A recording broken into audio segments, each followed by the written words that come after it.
नमस्कार। अब अध्ययन करते हैं गुथरी के समीपता के सिद्धांत की। समीपता अर्थात जितनी चीज़ें जो भी आपकी सीखने का इन्वॉल्वमेंट है उसमें जो आपका उत्तेजक जो आपका है या आप कह सकते हैं उद्दीपक है वह सीखने वाले से जितना नज़दीक होगा उतना ही ज़्यादा सीखने की प्रतिक्रियाएं बढ़ती हैं। इसीलिए गुथरी के सीखने के सिद्धांत को समीपता का, सामीप्य का, सानिध्य का, इस प्रकार से इसके ही पर्यायवाची जितने भी शब्द हैं उनका सिद्धांत कहा जाता है।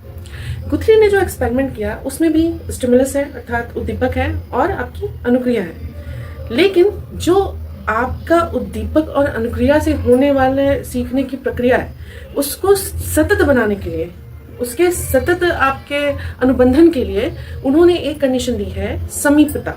अर्थात सीखने वाले का उद्दीपक जो है उससे जितनी समीपता होगी उतना ज़्यादा ही उसके सीखने का जो प्रोसेस है वो सतत रूप से, कंटिन्यू रूप से चलता रहेगा। यही गुथरी का सिद्धांत है। लेकिन इन्होंने कई उप सिद्धांतों को भी दिया है, जैसे उन्होंने कई प्रकार के एक्सपेरिमेंट किए हैं। जैसे गुथरी का एक एक्सपेरिमेंट खरगोश पर था, जिसमें एक बच्चा था, उसको खरगोश बिल्कुल नहीं पसंद था।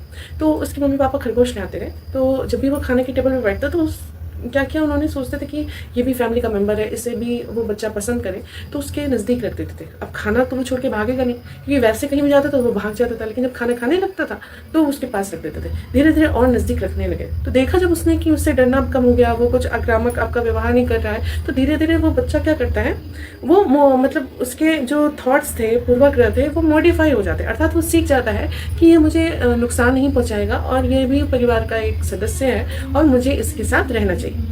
तो इसमें जो उस खरगोश अर्थात उद्दीपक को जो सीखने वाला है अर्थात उस बच्चे के जितना नज़दीक उन्होंने रखा उतना ज़्यादा ही उसका सीखना क्या हुआ, सतत हुआ और अच्छी प्रकार से उसने सीखा। इसके अलावा भी उन्होंने कई एक्सपेरिमेंट किए, जैसे किसी जानवर को, वो तो लगभग सबने किया है कि पिंजरे में बंद किया है, तो वो जब भोजन उससे जितना मतलब उसको अनुभूति होगी भोजन की कि स्टिमुलस के रूप में भोजन उसके सामने ही है, जस्ट दरवाज़ा जैसे खोलेंगे, उतनी जल्दी वो लीवर दबाना या जो आपका मतलब जितनी भी मतलब बाहर निकलने की प्रक्रिया है वो सीख जाता है। इसके अलावा उन्होंने बिल्ली का भी एक्सपेरिमेंट किया है, जिसमें वो मिरर बॉक्स, एक पजल बॉक्स रहता है जिसमें चारों तरफ शीशे लगे होते हैं, तो बिल्ली को लगता है कितनी सारी बिल्लियां हैं, लेकिन हाँ वो उसमें हाइड करना सीख जाती है। तो ये उन्होंने कई एक्सपेरिमेंट के थ्रू अपने सिद्धांत को प्रतिपादित किया। कुल मिला के जो निचोड़ निकला वो आपका समीपता का सिद्धांत निकला कि उत्तेजक जो है पदार्थ या जो उद्दीपक है उसका जो अधिगम करता है, जितना उससे समीपता होगी सीखने की प्रक्रिया उतनी ही सतत होगी।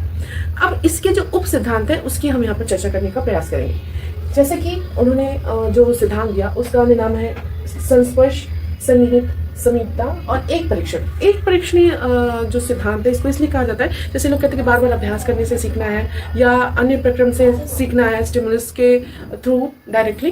तो उन्होंने कहा कि सीखने के लिए एक परीक्षण या एक आपका स्टेप ही बहुत है, बशर्ते उसमें आपका जो स्टिमुलस है वो जितना ज़्यादा क्लोज होगा उतना बच्चा सीखेगा और उसको बार बार अभ्यास करने की आवश्यकता नहीं। लेकिन हाँ, जटिल प्रक्रियाओं के लिए अभ्यास की आवश्यकता पड़ती है, इसको भी उन्होंने माना।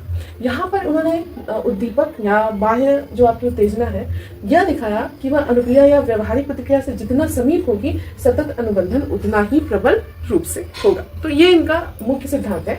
अब इसमें इन्होंने और चीजें भी कहा कि जैसे प्रतिक्रिया बदलती परिस्थिति में की जाए, मतलब जो सीखना होता है वो वही होता है कि जरूरी नहीं है कि हम कोई चीज़ को बार बार करें तभी बच्चा सीखे।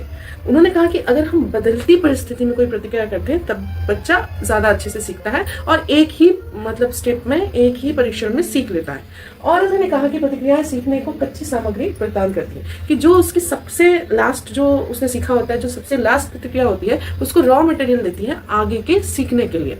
मतलब जो वैसे भी आपको पता है कि जो तुरंत का सीखा होता है वो हमको ज़्यादा लर्न होता है, तो वही उन्होंने कहा कि जो वो एक रॉ मटेरियल, कच्ची सामग्री, कच्चा माल की तरह आपके जो अधिगम का जो बिल्डिंग बनाना है उसके लिए काम करती है। तो इन्होंने उसके पे भी यही चर्चा की। साथ ही साथ इन्होंने दंड के बारे में जो कहा, वो सेंटेंस अक्सर पूछता है कि किसने कहा, तो गुथरी का सेंटेंस है कि उत्तेजना समीप हो तो दंड प्रभावी होता है। मतलब आप कितना भी दंड आप देना चाहें, लेकिन आपकी जो उत्तेजना है जो वो जितनी प्रभावी होगी, मतलब वही उसी की उपस्थिति में दंड आपका प्रभावी होगा। मतलब उत्तेजना जितनी समीप होगी, जितनी ज्यादा नजदीक होगी, उतना ही दंड प्रभावी होगा। साथ ही साथ उतना ही प्रभावी होगा जितना दंड के कारण व्यवहार में परिवर्तन होगा। आप फालतू में उसको मारे जा रहे हैं, उसको आप जो चीज़ सिखा रहे हैं एक निश्चित मात्रा में आपको उसको दंडित करना चाहिए, उतना ही आपको प्रभावित होगा जितना उसके व्यवहार में परिवर्तन होगा। तो उसको लेकर भी इन्होंने एक सेंटेंस दिया है, ये भी अक्सर एग्जाम्स में पूछे जाते हैं। अब इनके उप सिद्धांतों की बात करें तो पहला उप सिद्धांत है इनका संगठन का।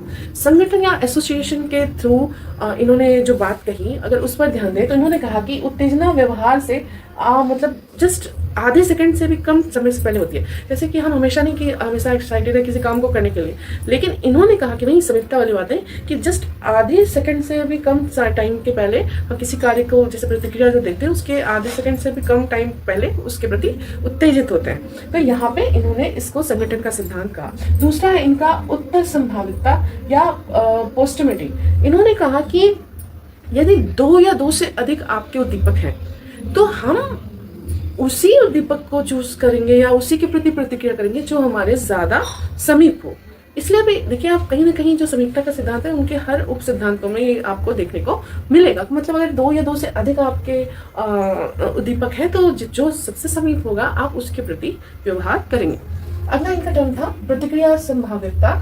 तो इन्होंने कहा कि निर्दिष्ट समय पर उत्तेजना संकेत जो होते हैं वो आपकी प्रतिक्रिया की संभाव्यता को बढ़ा देते हैं। संभाव्यता मतलब उसकी प्रोबेबिलिटी, फिर से होने की, मतलब जो उसकी प्रायिकता है उसको बढ़ा देते हैं। जो आपका सबसे मतलब एग्जैक्ट निर्दिष्ट जो समय है उस पे आपके जो उत्तेजना के संकेत मिलते हैं उनको।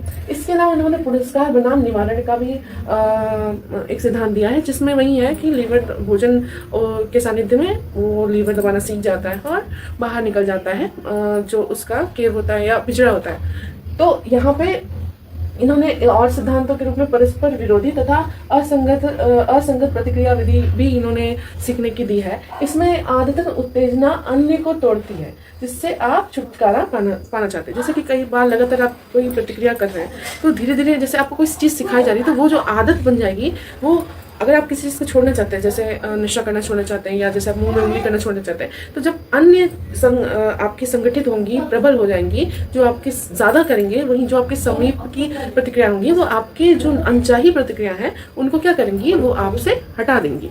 इसके अलावा उन्होंने जो सिद्धांत दिया, बिल्ली का प्रयोग आपको बताएगी, उसमें प्रतिस्थापन का भी इन्होंने सिद्धांत दिया है। तो एक के अपेक्षा दूसरे का प्रतिस्थापन सीखने के अंतर्गत जो किया जाता है उसका भी आधार समीपता ही है, जो आपके आवश्यकता के अनुरूप और आपकी लक्ष्यों के उद्देश्यों के ज़्यादा समीप होगा। हम उन्हीं प्रतिक्रियाओं, उन्हीं आदतों को खुद में सन्निहित करते हैं और उसी प्रकार से अधिगम करते हैं। उसके अलावा इन्होंने सीमा या दहली सिद्धांत दिया है, जिसको थ्रेशोल्ड सिद्धांत भी कहते हैं। इसमें जो कमजोर स्तर की प्रतिक्रियाएं हैं तो उनको उस समय हमेशा नहीं प्रबल रूप से करवा दो तुरंत ही। जब आपकी प्रबल आदतन प्रतिक्रिया हो उसी के साथ उसको क्या करेंगे, आप यहाँ पर उसके साथ यहाँ पर संयुक्त करेंगे, तब बच्चा ज्यादा अच्छे से आपका सीखेगा। इसके अलावा उन्होंने थकान विधि की भी बात की कि तब उत्तेजना मतलब जो है तब तक देनी चाहिए, तभी देनी चाहिए जब तक व्यक्ति आदतन प्रतिक्रिया न कर दे। मतलब आप ये नहीं कि उत्तेजना दे के छोड़ दिया, आपको तब तक आपको स्टिमुलस का प्रयोग करना है जब तक वो अपनी आदतन जो उसकी अनुक्रिया है न दे दे। मतलब आप तब तक दोगे तो उसकी जो स्टिमुलस से जो समीपता है वो बढ़ जाएगी और बच्चा ज्यादा बेटर सीख जाएगा। कुल मिला जुला के जो इनका सिद्धांत है, यहाँ पे यही कहने का इनका तात्पर्य है कि उस किसी भी लर्निंग को कंटिन्यू करने के लिए हमारा जो उद्दीपक है उसका और जो लर्नर है उसकी समीपता बहुत ही मायने रखती है। जितना ज्यादा समीप होगा उतना ज्यादा वो सतत रूप से आपका अनुबंधन करेगा और सीखने की प्रक्रिया होगी। साथ ही साथ वही प्रक्रिया हम करते हैं जो हमारे उद्देश्यों के, हमारी आवश्यकताओं के या हमारी ज्यादा समीप होती हैं। तो इसलिए इनके सिद्धांत को समीपता का सिद्धांत कहा जाता है।